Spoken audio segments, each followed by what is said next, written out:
Scatchel, ominous. Don't call it a comeback. Took a deflection off that plate, but Rudy Scatchel has had his say. This is the start of dreams for Heart.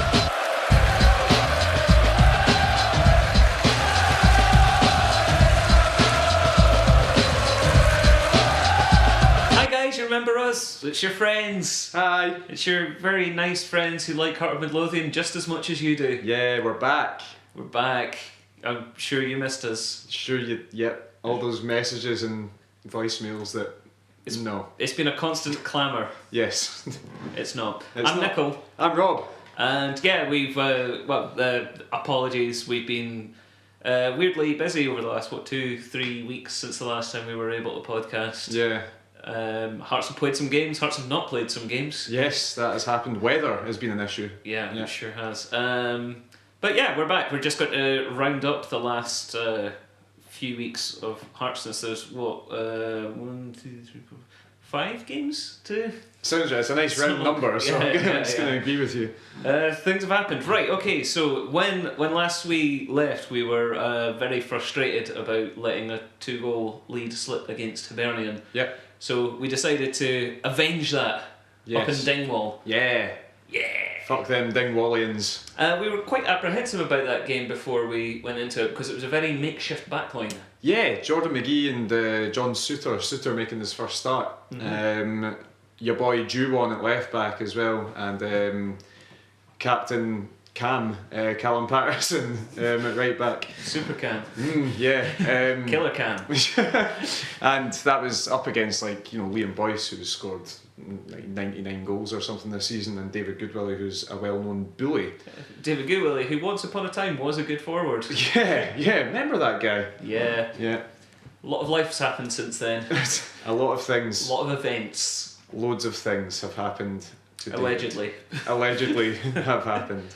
Right, great. So, so we were slightly concerned about that. Ross County being a fairly decent side in SPL terms, us being a little makeshift, but we looked very solid throughout it. We weren't, for winning the game 3-0, we weren't exactly foot on the throats of Ross County. No, we certainly weren't. I mean, we had a good chance in the first 15 seconds, and then it was pretty much, there was a lot of County thereafter, but we stayed solid enough at the back. We were keeping tight to the strikers. Suter and McGee were especially standing out, and then it got into the second half. We got lucky with the first goal, very, very lucky with the first goal, but from there on in we seemed to be absolutely fine. Yeah, so the first goal came from a corner. A Don Cowie corner. That's my favourite kind. Yes. No.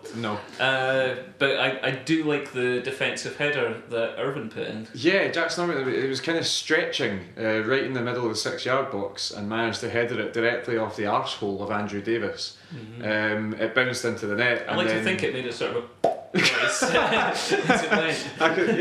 Yeah, or some sort of comedy noise like boing. But yeah, and then somehow William Hill and Ladbrokes paid out on Jamie Walker being the first goal scorer because he was the one that celebrated. The ball at no point went anywhere near him. The only Hearts player it went even remotely close to was Jordan McGee. Let's be perfectly honest.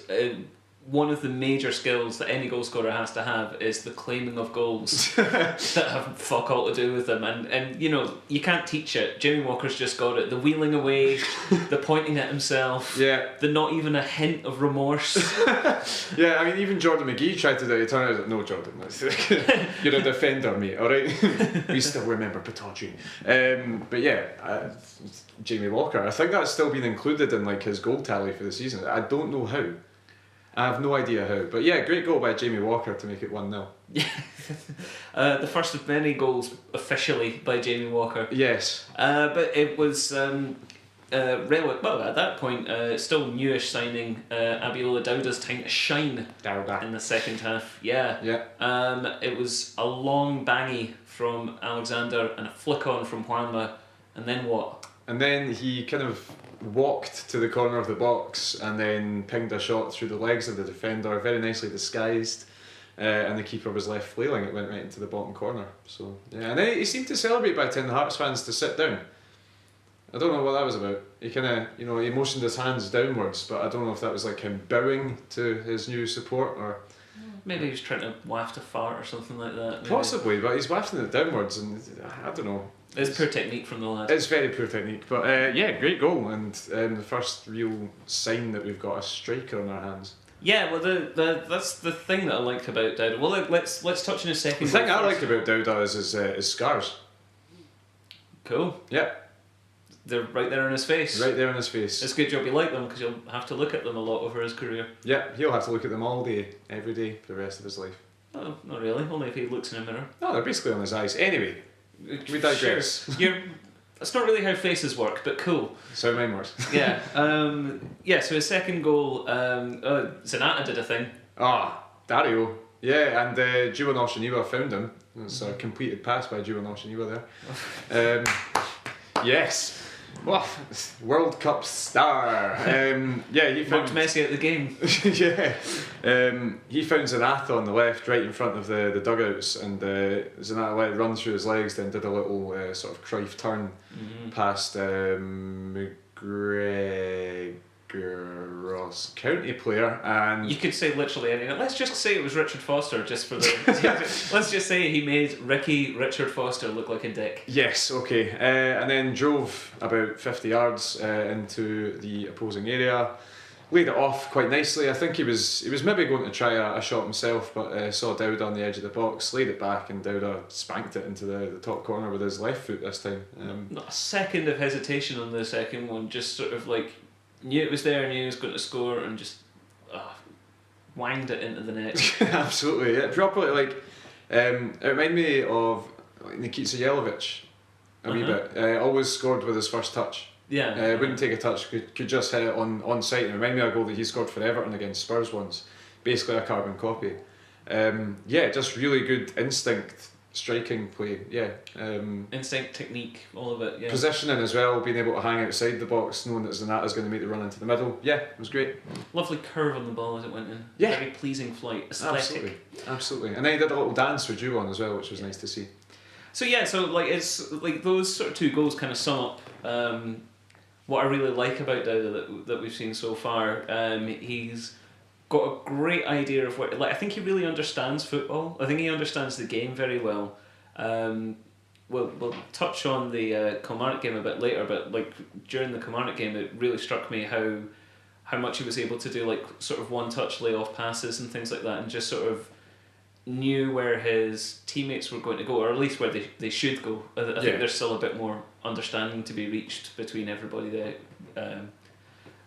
through training and playing and whatnot. But like he understands like the sort of space of the forwards area very well, but he's one of those strikers with a lovely languid style. Like he never seems to be running very hard, but he's always in the right place. Yeah, I think the ideal foil for him is Riley. Yeah. I think, even though Juanma did set up that goal at Ross County, he's not going to be the guy that runs about and chases down defenders and stuff like that. He's a guy that basically, if you give him service, he'll score goals. It's as simple as that. He's the guy that is a finisher, and if he gets a chance, then he'll put it away, or at least hit the target. Yeah, it's the one sort of concern about that. Not even from a footballing point of view. It's just like how fans tend to react to players like that. Like if he goes like a few games without a goal, that's the type of player that fans will decide isn't trying or isn't working hard enough. It's like, no, he's just working smart. He just like. It's nice when you see a player like Riley like chase down a lost cause, because like one time in 7 he might make something happen from it. Yeah. Dowda's more the sort of guy who'll like look at something like that and sort of reasonably go, nah, I'm not going to get that, so I'll save my energy for when I can make a run that's going to make a difference. Yeah. They're two different strikers, and I think you could see even in the game against Cali Thistle, which we'll obviously talk about as well. Mm-hmm. There's still understanding to be made there, but I think that for now is our most promising partnership, certainly. Yeah. So he strikes me, if we're going to compare him to our last best striker, Osman So, a lot of the same sort of technique, but perhaps not quite the same amount of running. But I think he's a more instinctive and natural goal scorer than Osman. Yeah, I'd say so. I don't think Dowda would feel comfortable, coming deep and driving at fullbacks, for example. That's not his game. If he gets it and he's squared up 1-on-1 with a centre half, again like we saw against Cali Thistle, then he'll make that happen. But he's more of a striker's striker, if you know what I mean. Yeah. Osman So could help out in the midfield. He could help out other areas of the pitch. Dowda's not going to do that. It's quite clear that he's not going to do that, but he doesn't need to. See if he does literally fuck all apart from score goals. I couldn't care less. Could not care less, and it looks like he might be that kind of guy, And as long as he scores goals, that's fantastic. Yep. So, that was a very positive game. The next game, less positive. Yeah. It was quite shit, really, wasn't it? Yep. So, we travelled to Tannadice Park, where Dundee United play their home games. They've been doing it for quite a while, you probably don't need me to tell you that. Yeah. Yeah. Never seemed like we got out of first gear for this one. It was a terrible end to a terrible week, and probably the worst week of Robbie Nielsen's managerial career. Oh, wait a minute, I have skipped a game, haven't I? Yeah. I didn't even mean to do that. Oh, That's right. how so thoroughly it's been airbrushed out of my mind. I thought that was fully intentional. You were just body swerving that other game. No. I think the main point we can take from this is that even though we conspired to lose at Easter Road, we've still ended Hibs' season. It's amazing how just the presence of us just Yeah. just destroys them. Even in victory and defeat. Even in victory, they dissolve like a shitty biscuit. Yeah, it's funny. I can look at it now and laugh. Ha ha. Yeah, a very, very forgettable game, even as defeats to Hibernian go. Yeah. You know what? It actually puts me in the mind of there's a line from High Fidelity, the John Cusack movie based on the Nick Hornby novel. Big fan of it, yeah. Where he goes, some guys never got over the night their band opened for Nirvana. Hibs never got over beating Hearts in the Scottish Cup. That's fucking A. Yeah. Yeah, it's 3 consecutive defeats for them, and it's 3 wins for us, is it? 2 wins now? Something like that? After Dundee United. After Dundee United, that's 2 wins. Two wins. Yeah. Also, big fan of the stat that I saw last night, actually. Hearts are closer to Celtic than Hibs are to Rangers. Yeah, but Hearts are based on the west side of the city. That's always going to be the case, isn't it? Points wise, Nicole. Oh, right, I see. Let me have this. Yeah, Hearts are 11 points behind Celtic. Hibs are now 14 points behind Rangers. Christ, and the big difference is that at no point in the last couple of months were Hearts only 5 points behind Celtic. Yes. At all.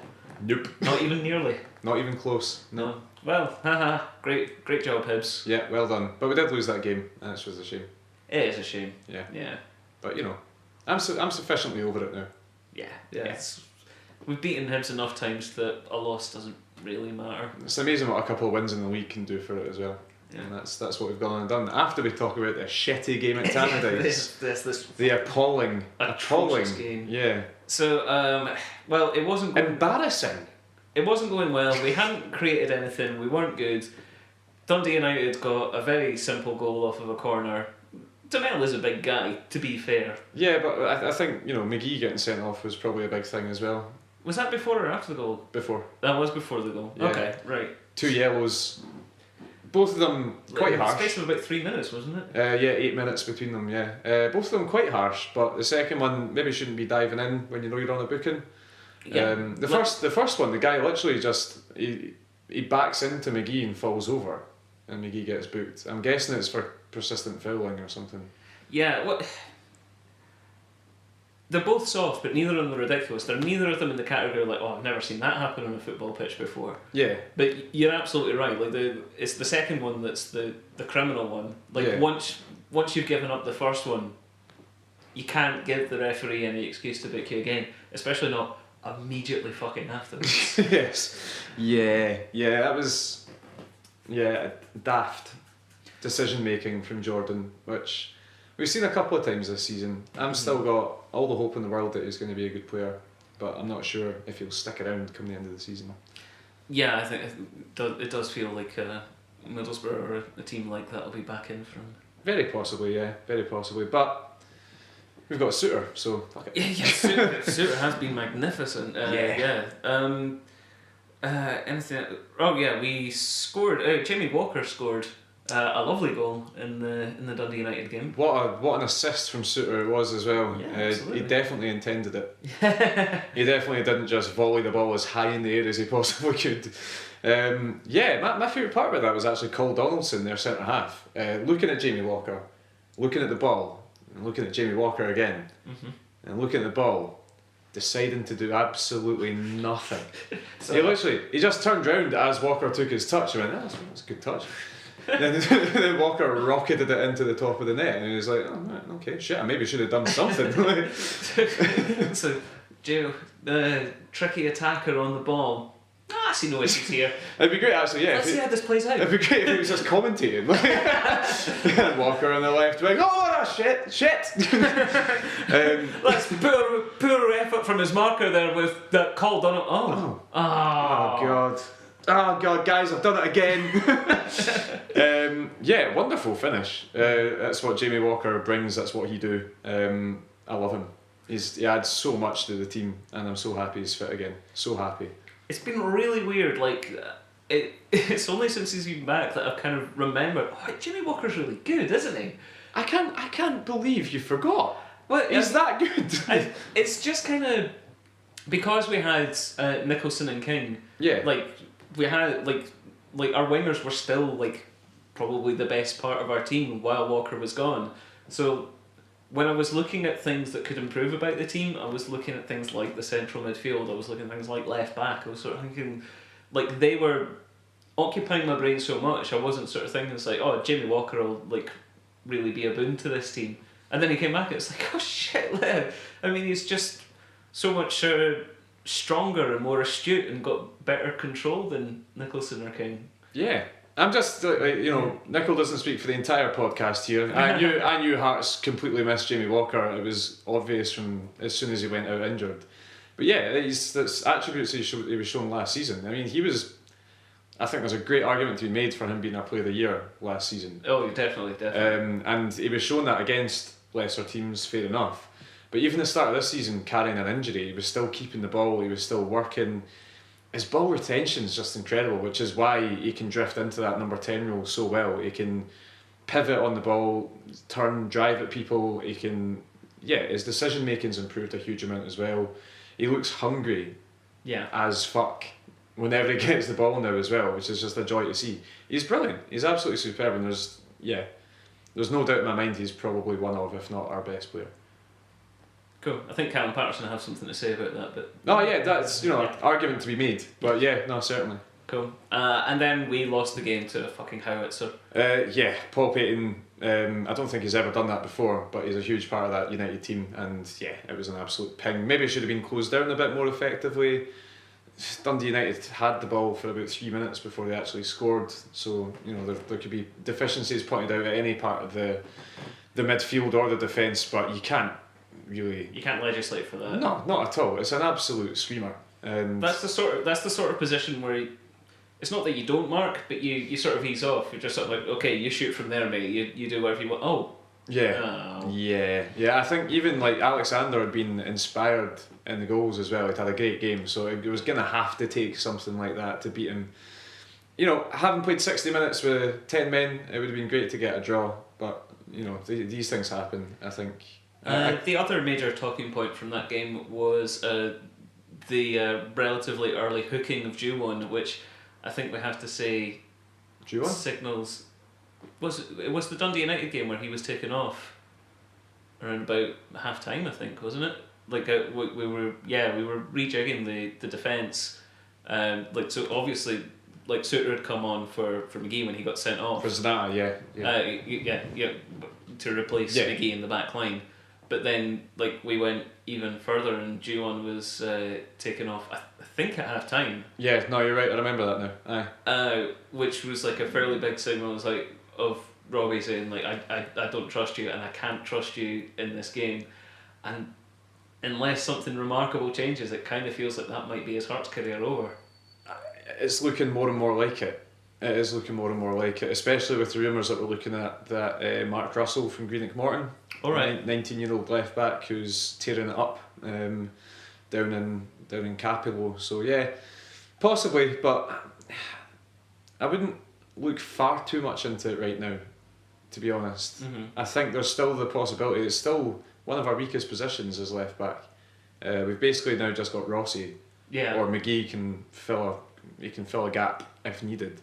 So I think Juwon will still play another few games for Hearts, but it's whether he actually takes his chance and shows that he's good enough and, you know, sound enough to play at this sort of game in Scotland. I think he's just not adjusted to it at all.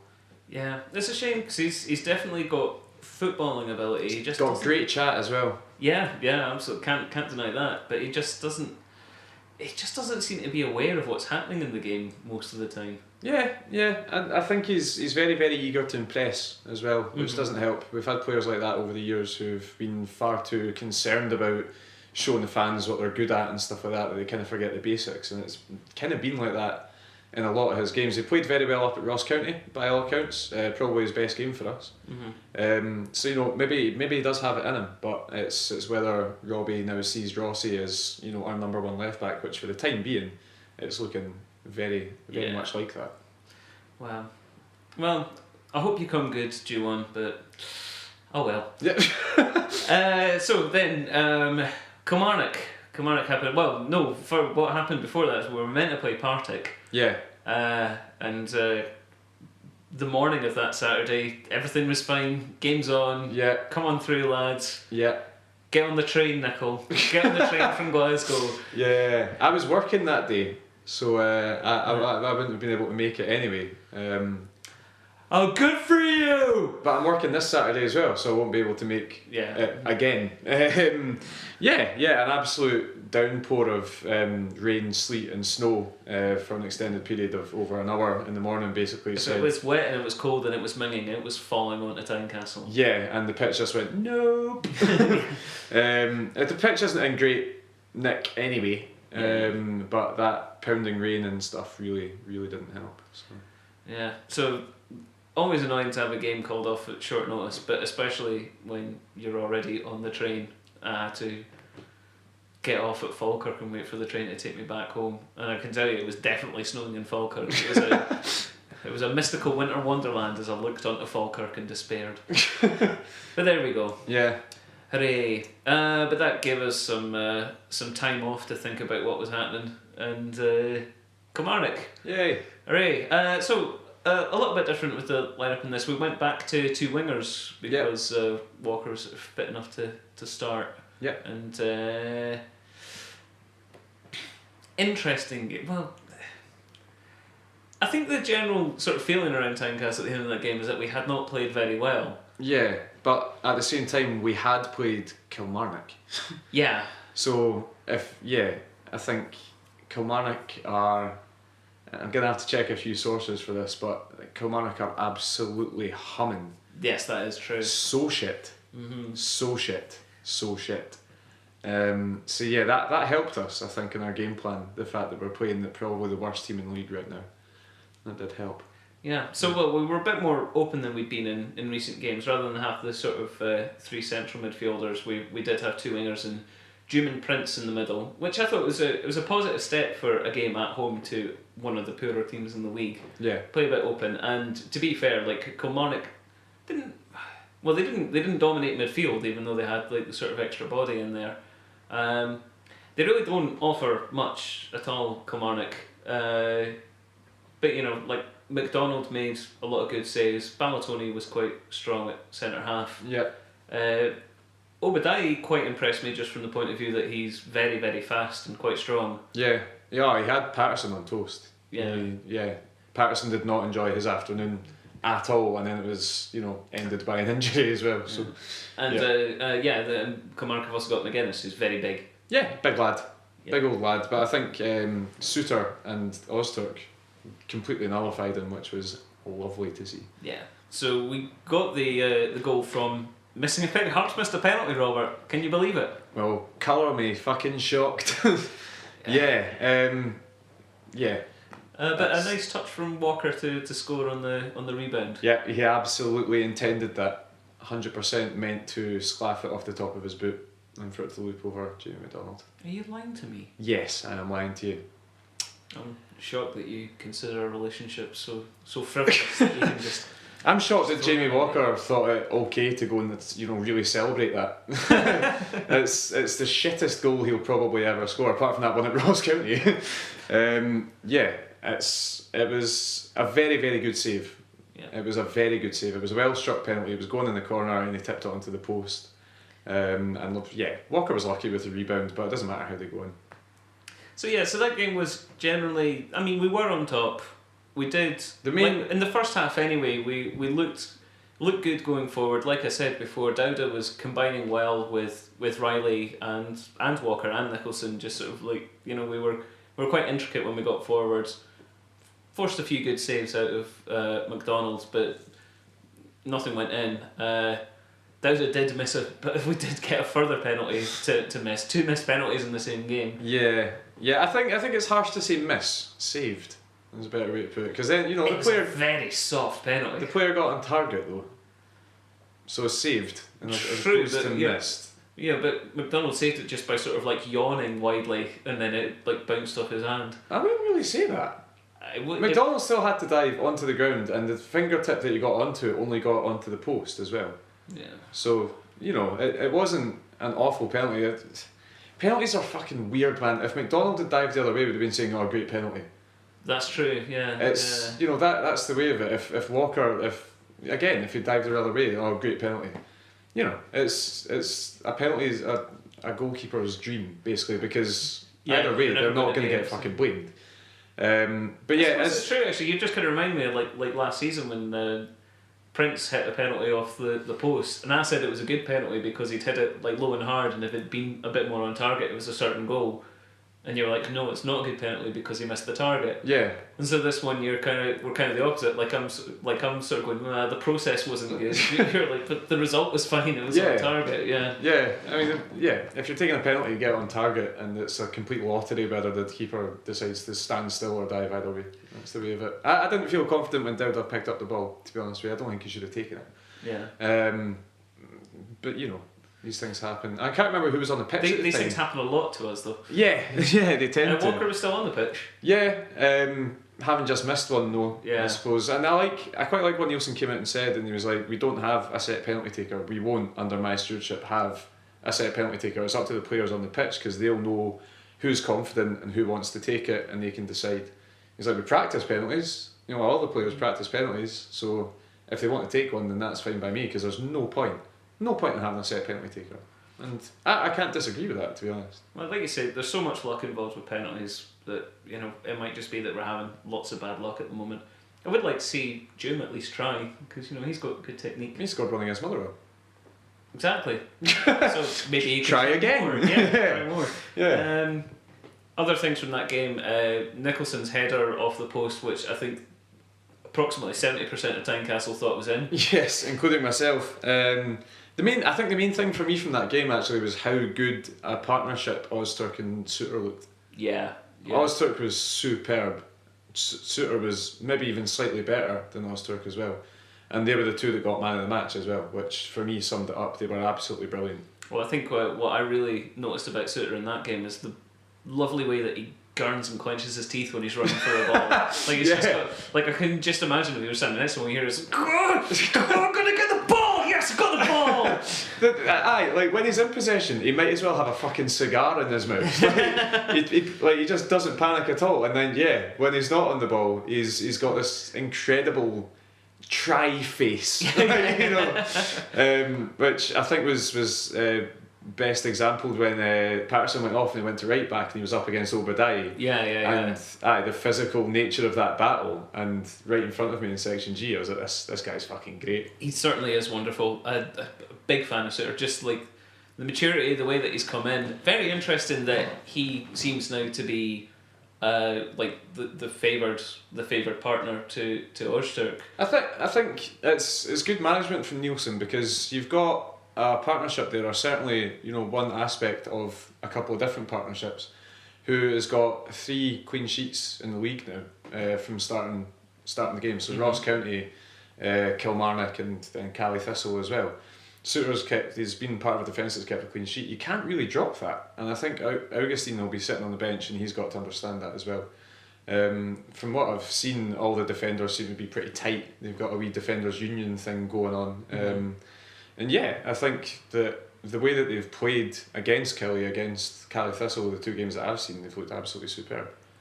Plus, if you've got like two defenders who are of basically similar sort of level, it only makes sense to play like the younger guy who you're expecting to be at the club for 3, 4, 5 years.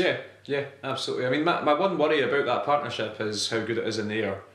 Ozturk's not famed for his heading ability. Suter, again, he's decent in the air, but he's not. He's not Augustine. He's not Rossi. Yeah. But they dealt with McGuinness, who's absolutely dynamite in the air, for 90 minutes. So maybe they are better than I'm giving them credit for. So the sour notes from the Kilmarnock game, Patterson doing his shoulder ligaments. Oh. Ligaments are never a good thing to go, but when they're in a weird place like the shoulder, that's... Yeah, he seemed to be in quite a lot of pain, but I think Nielsen's come out and said it's not as bad as they first thought, and he might be in contention for Thistle on Saturday, which is great news. Yeah. They thought at first it was going to be really bad because it swole up and stuff, but when the swelling went down, I think they're basically saying it's just a strain. He had his arm in a sling for the game the other night, but yeah, apparently that's what's been said, because the initial estimate was 6 to 8 weeks, which would have been a nightmare, both for us and for him, because with the Scotland game coming up soon, he looks a certainty to get a cap. Yeah. So it would have been awful timing, but yeah, I think that seems to be the murmurings. But fuck it, we don't need him. Liam Smith, what a player. Well, we'll get on to Liam Smith because he was excellent against Cali, but I like those murmurings. Yes. Murmur more. The other sort of weird note from the Kilmarnock game when Riley was subbed for Juanma, many people at Tynecastle decided to boo the decision. Yeah, many people at Tynecastle have turned into precious wee dicks in the past few weeks since we couldn't see Hibs away, basically. Yeah. Knives are out for Nielsen for reasons completely fucking unbeknown to me. And they wanted a way to express that. Yes, Riley was probably playing better than Dowda in that match. I would say certainly playing better than Dowda. But Riley also runs marathons in his sleep, and you're going to get tired when you do that. So it makes sense to get a guy like Juanma on the pitch, see what he can do. And don't forget, it was Juanma who come on and didn't change the game, but it was the partnership of Juanma and Dowda that sort of changed the game in our favour against Ross County. Yeah, so certainly saw it out. So you've got to give it a fucking rest without booing a decision to sub a player who looked absolutely knackered. Yeah, it was nonsense. It's not like Riley was on a hat trick or anything like that. It just seems so odd because it was so spontaneous and universal.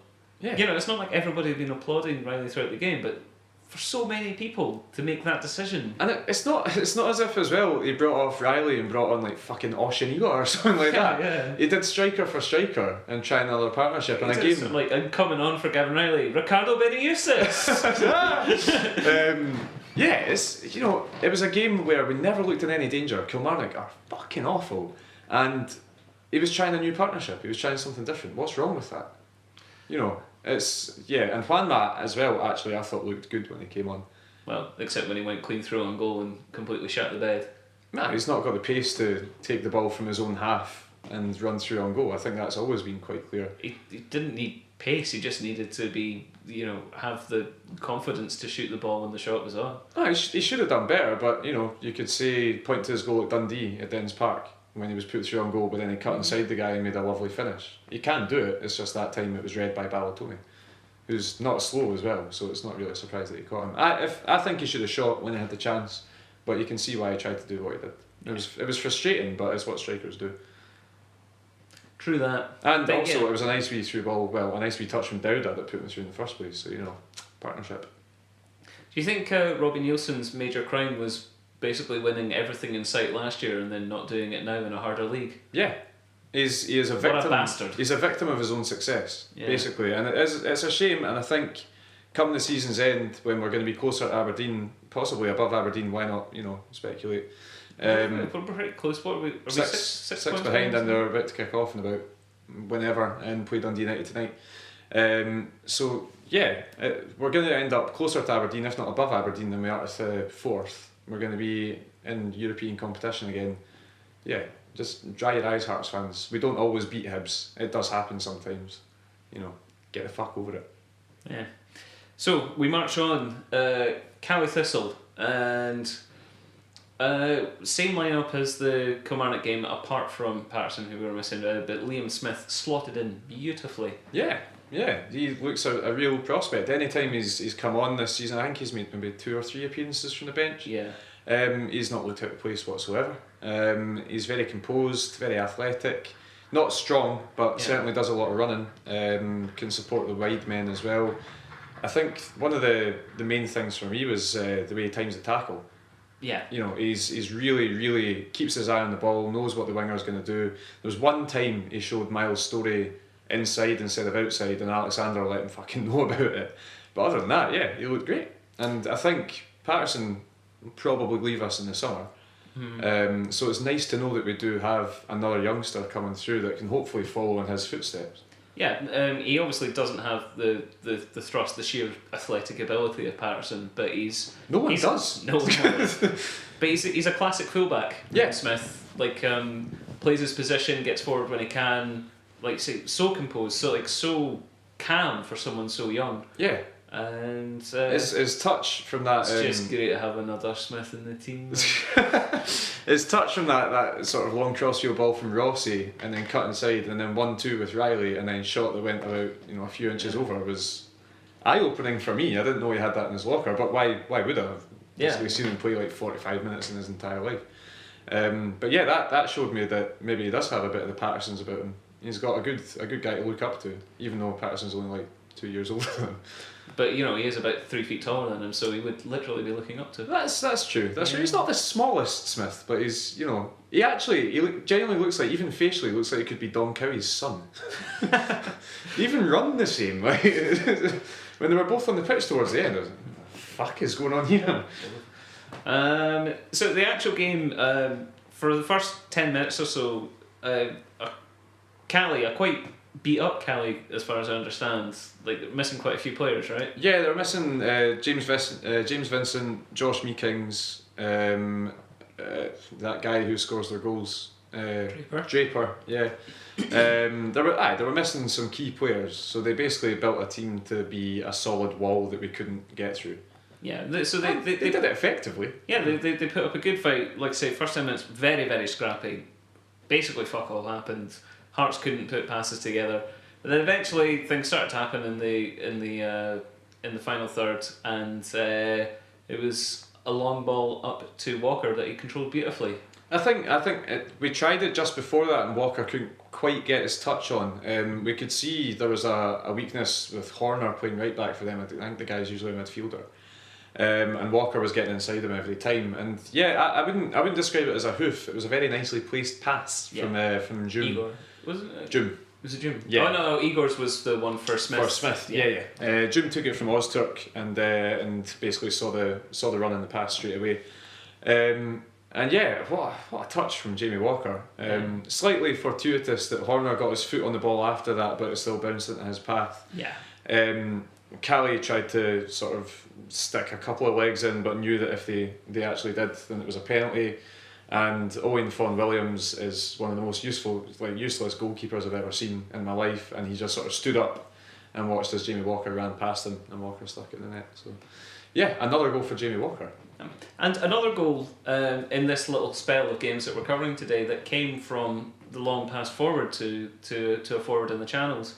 If we want to go forward, Dowda's first against Ross County was a long ball from Alexander. Yep. And Walker's goal against Dundee United was a long ball from Suter. Yep. Our penalty against Kilmarnock was a long ball from Ozturk onto Prince. Yep. And this goal again came from a long ball forward. So don't know if it's. I mean, that's quite a lot of goals in a short space of time for it not to be a tactic. I think you always plan to play nice, sexy football, but you still train to have that different option. I saw actually quite a lot against Cali Thistle. We're known for and Don Cowie's hilarious free kick against Kilmarnock proves it. Just putting the ball down and finding a pass. Yeah. But against Cali, especially in the second half, there's a couple of times we won a free kick, maybe just on the halfway line. One time Cowie made a big sprint and run behind. Another time Zanata did it, and then Dowda did it as well towards the end. So yeah, I think we are maybe working on that a little bit more. But how much can you work on a big lump forward? Well, it's the interesting thing though, because out of all those goals that I've just described, only one of them was like a header won by a big man. Yeah. Like all the rest of them are like chest or foot control from like midfield runners getting onto them. Yeah. So, I mean, that's, we'd all love to be Barcelona, but like it's interesting and it's effective. And it's still something we can do. Yeah, I'd rather all goals were like the third against County with Zanata taking a lovely touch out of defence and then laying it off and stuff. But that's not what's going to happen, especially not in this league. I think you need to look at that as well.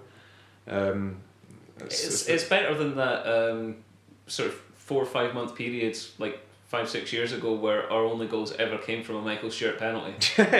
Yeah, remember that? We got into Europe with it as well. Yeah. 1-0 Michael Stewart penalty, and then Bruno Aguiar came back from injury. It was like, oh well, okay, 2-0 Michael Stewart penalty and Bruno Aguiar. Yeah, exactly. No, you're right. It's becoming a bit of a thing, but if it brings goals, then cool, make it a thing. Delighted. So once Cali went down, I think they really down tools. They really didn't press or run very hard in that game at all. It was kind of sort of symptomatic in their second goal where they had a free kick about 30 yards out from us and they just sort of knocked it about aimlessly between them. They gained maybe 2 yards in territory before we stole the ball back off them. Yeah. Pressed them back, and then Tanzi made a horrible back pass which Dowda latched onto. Yeah, it was nothing but a clearance from Rossi up to the right wing position, and Gavin Riley again chasing a lost cause, making Tanzi make that mistake, essentially making him make that decision. But it's really, if you watch the highlights, it's really well read from Dowda. Dowda knows that this guy's got no other pass other than the goalkeeper, so he's already on his bike as the ball was played. It's again, criminally reading short. The game, saving his runs for when they're going to make a difference. Yeah, exactly. It's just, it's proper predatory instinct for a striker just to sort of sniff out that kind of chance. It is a bad back pass, but the wee shimmy and shake inside. Again, Fawn Williams just stands there as Dowda goes past him. But yeah, you could see with his celebration as well how much that means to Dowda. He'll be hearing people shouting things from the stand. It has been happening a lot. So I think, for that, hopefully he gets a bit of confidence. Another goal against Thistle on Saturday would be delightful. Yeah, I support that. Let's have more goals. Yeah. Everyone score a goal. I hope John Suter scores a goal. Ah, yeah, same. With his big gurney face. Just imagine what expression will be on his face as he's going up for a header from a corner. Christ. his big, massive baby face. Yeah. Yeah. So in summary, for the last 2 weeks, it's been good. It could be better. Yeah. I think the general problem for Hearts and Hearts fans at the moment is that even when we're winning, it's not terribly exciting at the moment. Yeah. Yeah. It's not. It's we're used to beating teams like 4-0 and 10-0 last season. Yeah. Playing exactly the same game as what we're playing now, just against worse teams. Yeah. Which is basically what got us that. But the amount of clean sheets that we're getting is still, it's three clean sheets in the league in the last 4. We've got the second best defensive record in the league. And we've scored the second highest amount of goals. Yeah. So yeah. Why are we not second? Christ's sake, Aberdeen. But yeah, it's still a good season. We're still winning games. We're still a good team that teams fear playing. That's, what was it? 2 losses at Tynecastle since the start of last season, and that's to Falkirk and Aberdeen. Yeah. That's pretty incredible. Yeah, it's such a weird situation that we're in at the moment because we're so far ahead of the curve of where a promoted team that's just come out of complete financial ruin should be. Yeah. But it's just because we can see the potential in the club. I think everyone's sort of thinking it's like, oh, we could be a bit further. It's like, well, yeah, if everything was absolutely wonderful, yeah, I suppose we could be further forward. But let's just be happy with where we are. Yeah. And just be delighted that we've obviously got the regime and the people and the management in place that can develop this. I mean, just like give this team another 12 months. Imagine where it's going to be when everything's bedded in. Yeah, exactly. We should always strive for better. Yes. But, let's not moan about it when we don't get better straight away. Look at Aberdeen. They've built a good team over the space of 3 years. Yeah. And now they're up that second place, looking fairly comfortable in second place. And their fans are still wanting better. And I think, they probably will get better. We'll get better. Rangers will come up, they'll get better. Hibs will win the championship one day. But, it's whoever, Falkirk, they'll come up, they'll get better. It's going to happen. Scottish football is getting better. Yeah. And Hearts and Aberdeen are everyone's getting better except Kilmarnock. Except Kilmarnock and Hamilton. Yeah. But yeah, and Hibs now. But yeah, it's the way that Scottish football is going to go. I think teams are going to get stronger with the more progressive they get and the better financial footing that they get. And Hearts and Aberdeen are two shining lights of that just now. So long may it continue.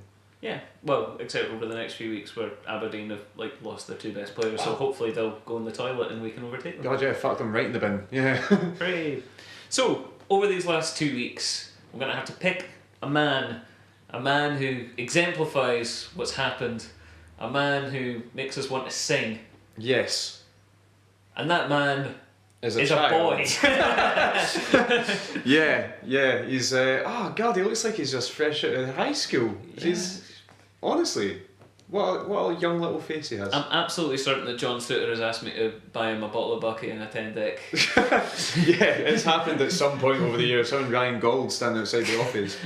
Yeah, but yeah, John Suter absolutely deserves it. Future club captain. Yes. Yeah. Yeah. So you may have forgotten, but we do sing songs for people, and we do also encourage you to send in songs for people.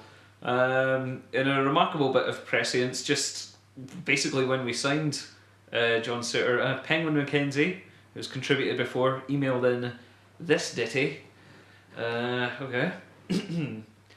Suitor, hearts made a bed, Suitor, we'll bid a bit more, Suitor, hearts made a bed, Dundee United can't ignore, Suitor, hearts made a bed, Suitor, we'll bid a bit more, Suitor, hearts made a bed, offered more than Blackburn Rovers. I like how you turned into a robot halfway through the choruses there. I turned into somebody who can't really remember how that song was. Yeah. But thanks, Penguin. Yeah, thanks man. So, have you got a song for John Suter? I love that song. I do have a song for John Suter, yeah. Cool, would you like to sing it? It's a fucking treat as well. Hooray. So give me John Suit, ahead of McGee. I'd right back taking throws and a half stop and go. Shot free kicks to Nicholson. Yeah, United will miss him. He be using his body, but playing ball is his mission. Play with us, Turker. Oh, he's too young to get drunk. When he plays this weekend, he's gonna skin Pogba for fun. Bit R. Kelly there. Yeah. Did you say he's got to skin Paul Pogba? Pogba. Like, it would be a dramatic move if he went to Serie A Yeah. before the weekend. Indeed. Yeah. Oh, Thanks, man. yeah. Going way back for this song. Oh God. Right, okay. He's 19, but he looks 6. When he runs, he looks like he might be sick. He used to play in Dundee. We acquired him for a reasonable fee. Bang, bang, John Suter takes you down. Bang, bang, he cost us several pounds. Bang, bang, he seems quite sound. Bang, bang, his teeth are being ground. Ground. Right, nice, yeah. Is there a winner this week? John Suter's the winner this week. John Suter is the winner. Well done, John. Soapy Suter. I forgot, it's his nickname. Fuck, I could have used something. It doesn't matter now. I don't think there's lots of songs with Soapy in the title. I would have found one. I don't doubt your abilities. Yeah. Right, well, thanks for sticking with us, both over the hiatus and for this podcast. Yes. We're glad that you have the stamina. If you want more of this, and why wouldn't you? Yeah, exactly. Yeah. Find us on Twitter. At We Have No Cares. And find Robert At RF Borthwick, and find Nickel. at Nickel Hay. Nice. Oh, you're going to carry it? I'll do it. You can also It seemed like you'd taken the ball and you were running with it. No, sorry, some, man. Some miscommunication in midfield there. We're out of sorts. We need to get back on the training pitch. Really get back. Need to this. build up a partnership again. You can go onto our website, which is wehavenocares.tumblr.com, which has got this episode and all of the other ones dating all the way back to that time we fisted Rangers. Remember that time? I do remember that. That sounds like a fun activity. I think people should do that. Yeah, they absolutely should. I do it sometimes. And then you can also email us. Yeah, you can go to wehavenocares@gmail.com. Yeah, absolutely and send us a song that's better than the ones we just sang. Yeah, please do that. Shouldn't be hard. No. I believe in you. Yes. What's next up? We've got Partick Thistle. Yep. Anything midweek? We've seen loads of midweek. Yeah, we've got Cali Thistle on the 15th of March as well. Okay. Which is an away game, which is rearranged. Yes, that's 2 weeks away. Yeah. Yeah. Right, okay. Yeah. Yeah, that'll be right. So that's not... We'll be back. We'll talk about Partick. Yeah, we'll do that. I think Dundee away is in the middle. Right, okay. Yeah. We'll be back to talk about Partick. Yes. At some point. Yeah. Probably. In the future. Probably rounding it up with a bunch of other games. Oh, you know what we didn't talk about? What? We didn't talk about... Penny Kitchen! And the fact that Robbie Nielsen and Steve Crawford signed new deals. Ah, yeah, that too. Yeah. Lots of things. Right, so Robbie Nielsen and Steve Crawford have signed new deals. Yeah.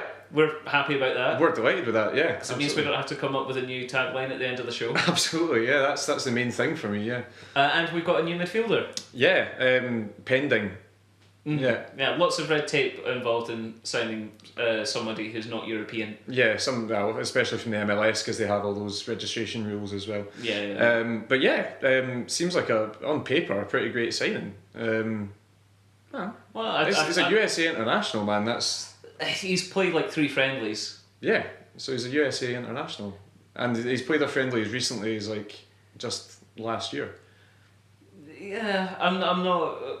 I don't know anything about him. See, this is the thing. I'm not the biggest MLS fan, but I do follow it, and I have no idea who he is. Yeah. But he has played basically every game for DC United for the last 4 or 5 years. So, yeah.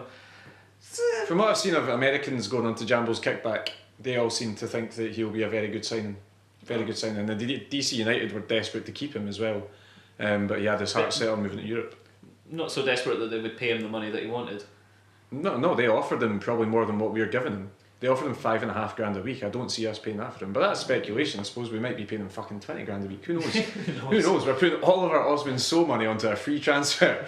I think on the face of it, on paper, it looks like a very good signing, and it's what we need as well. We need a defensive midfielder who can. It does make me think that just the whole sort of timelines and the red tape that's involved in signing someone from MLS, gaining international clearance, work permits, things like that. And the fact that he officially failed to reach an agreement on a new contract with DC United in January makes me think possibly that we started the process of signing him then, and we knew he was coming, and that's maybe why we agreed to let Gomez go right at the end of the January window, knowing that eventually Kitchen would be here. It makes sense. It does make sense. I think from what I've heard, Nielsen was looking at him in the summer to get a sort of pre-contract in place and stuff as well. So I think he's been on the radar for a while. So it does make sense, especially with losing Gomez and not playing Payardo, essentially going to having to try to rejig the midfield a wee bit. But yeah, he's the sort of signing that we need just now. I think the point I kind of wanted to make there though is quite often as football fans we see football teams do something that we think, I don't know why you've done that. There's no explanation for it, and the actual answer is there is an explanation, but we can't tell you right now. Yeah. They couldn't let Gomez go out on loan and sort of we're working on a signing that we're hopeful will come off, but we can't say anything until it's done. Yeah. You can't really do that. As opposed to there's method in the madness, there's method in the method. Yeah, that's exactly. basically what it is. Yeah. Yeah, so I'm as guilty of it as anyone, but maybe the next time Hearts does something completely crazy, maybe sort of give them maybe there's a reason. Yeah, give them a few weeks. I think we're always going to look at the free transfer market anyway. So yeah, good, cool, great. So welcome aboard, Perry, and hope we smell what you're cooking very soon. Oh God, I was about to say look forward to all the shit puns that are coming your way, but there we go. Yeah, there we go. It was right in your lap. It was, right there. So, well, if that doesn't discourage you from joining us next week, Steve Crawford. Steve Crawford. I'm gonna knock you out. Mama said knock you out. Oscar's arriving on the scene.